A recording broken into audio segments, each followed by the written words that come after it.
Hello दोस्तों, आप सभी का स्वागत है आपके अपनी यूट्यूब चैनल इनकेश टीचिंग पॉइंट में। साथियों, बात करेंगे 72,825,12,091 शिक्षक भर्ती के परपेज में। साथियों, आप सभी के सामने सुप्रीम कोर्ट आर्डर की कॉपी है। साथियों, ये आर्डर है 6 मई का, जो आपकी महत्वपूर्ण सुनवाई हुई 12,091 के परपेज में, वो आर्डर आ चुका है और जानेंगे आर्डर में क्या क्या चीज़ें मेंशन की गई हैं। तो निवेदन रहेगा, वीडियो को सभी साथियों तक शेयर जरूर कीजिएगा। अगर आप चैनल पर पहली बार विजिट कर रहे हैं तो कृपया चैनल को सब्सक्राइब करके बेल आइकन जरूर प्रेस कर लीजिएगा। जैसा कि साथियों आप सभी को अवगत करा दें, ये सुनवाई कोर्ट नंबर 6 में आइटम नंबर 36+61 यहाँ पर आप दिख रहे हैं। दो कहीं ना कहीं यहाँ पर जो है आइटम नंबर की स्थिति स्पष्ट हो रही है। आगे साथियों बात कर लें petitioner for special leave to appeal, यानी अगर बात करें 9896/2024। साथियों, ये आप सभी को पता है केस जो स्पष्ट तौर पर हाई कोर्ट डबल बेंच का जजमेंट था 16/4/2024 का, आपकी जो ऐसे यानी स्पेशल अपील नंबर 160/2024 का, उसे जो है चैलेंज किया गया था। जिसमें बात करें विनय कुमार पांडे एंड अदर्स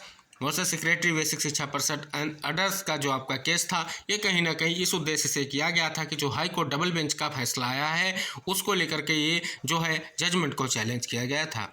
इसमें बहुत सारी आइए आपको देखने को मिल रही हैं। इसके अलावा साथियों बात करें कनेक्टेड मैटर्स में डायरी नंबर 18/402/2024, दूसरा डायरी नंबर 19/913/2024। साथियों, ये सुनवाई 6/5/2024 को हुई और ये जस्टिस हरकेश राय और जस्टिस प्रशांत कुमार मिश्रा सर की बेंच में हुई। साथियों, यहाँ पर सीनियर एडवोकेट में आपको नाम PS पटवालिया सर का दिखेगा, रामकृष्ण वीरारंगवन जी का दिखेगा, श्याम दीवान सर का नाम दिखेगा। ये कहीं ना कहीं एडवोकेट पैनल के आपको नाम दिख रहे हैं।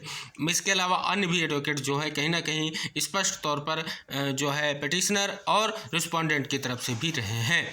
अब साथियों यहाँ पर बात कर लें permission to the file the special leave petition, यानी कहीं ना कहीं यहाँ पर देखें तो स्पेशल लीव पिटिशन की जो है याचिका फाइल करने को लेकर के परमिशन यहाँ पर ग्रांट की गई। अगर साथियों बात कर लें सुनवाई में यहाँ पर PS पटवालिया सर का, रामकृष्ण वीरांगवन जी का और श्याम दीवान जी का और अमित आनंद जी का नाम दिख रहा है। इन्होंने पिटिशनर की तरफ से कहीं ना कहीं ये अपीयर हुए हैं, ऐसी बात यहाँ पर स्पष्ट हो रही है।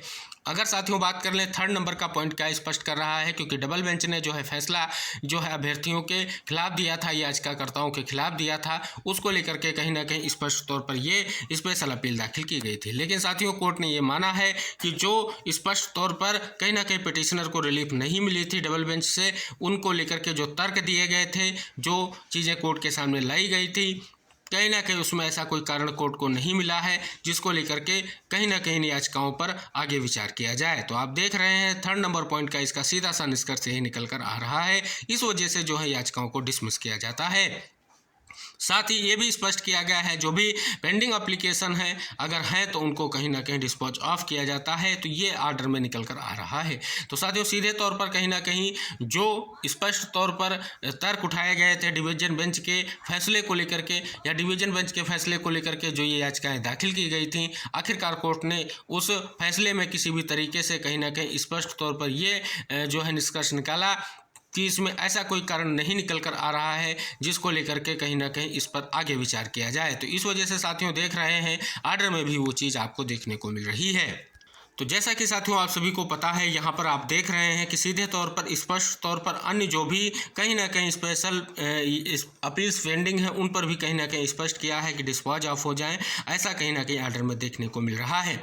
तो साथियों 12/091 के लिए कहीं ना कहीं इस समय की स्थितियाँ अगर देखें तो डबल बेंच के आर्डर के बाद जो सुप्रीम कोर्ट में प्रयास किया गया उससे भी बड़ा निष्कर्ष देखने को नहीं मिला है। और अंततः साथियों कहीं ना कहीं एक बड़ी स्थिति क्लियर हुई है, यानी कोर्ट ने यह भी मान लिया कि जो डबल बेंच ने यानी डबल बेंच हाई कोर्ट ने जो फैसला दिया था जिसे सुप्रीम कोर्ट में चैलेंज किया गया था, उसमें किसी भी तरीके से कोई भी ऐसा कारण जो है कोर्ट ने ये इंगित कराया है नहीं निकल कर आ रहा है जिसके कारण से कहीं ना कहीं इस पर विचार किया जाए और आगे सुनवाई की जाए।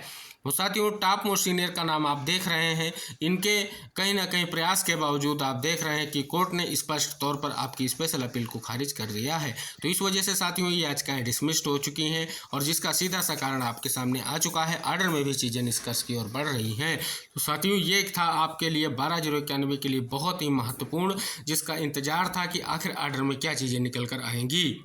तो जिस प्रकार से साथियों आप देख रहे हैं सीधे तौर पर लिखा गया है कि pending applications if any shall stand disposed of, यानी अगर कोई भी स्पेशल अपील जो है कहीं ना कहीं पेंडिंग है तो कहीं ना कहीं उसका निपटारा किया जाए और उसको कहीं ना कहीं डिस्पोज किया जाए। तो स्पष्ट हो रहा है साथियों 12/091 के लिए वर्तमान में जो भी आर्डर आया है वो अंततः यही खुलासा कर रहा है कि जो भी कहीं ना कहीं याचिकाएं थी उस पर ये जो फैसला देखने को मिल रहा है वो बिल्कुल जो है 12,091 के अभ्यर्थियों के अगेंस्ट है, जो याचिकाकर्ता थे उनके अगेंस्ट है। तो साथियों, जिस प्रकार से आर्डर के बाद ये निष्कर्ष निकल कर आ रहा है, ये कहीं ना कहीं 12,091 के लिए बहुत बड़ा झटका कहा जाएगा। तो साथियों, ये था आज की जो है बहुत ही महत्वपूर्ण आपके 12,091 के लिए जो आर्डर आया है उसकी पूरी विस्तृत अपडेट। निवेदन रहेगा सभी साथियों तक वीडियो शेयर करके चैनल को जरूर सब्सक्राइब कीजिएगा, जिससे 12,091 को लेकर के जो भी इंपॉर्टेंट अपडेट होगी हम आपको प्रोवाइड कराएंगे।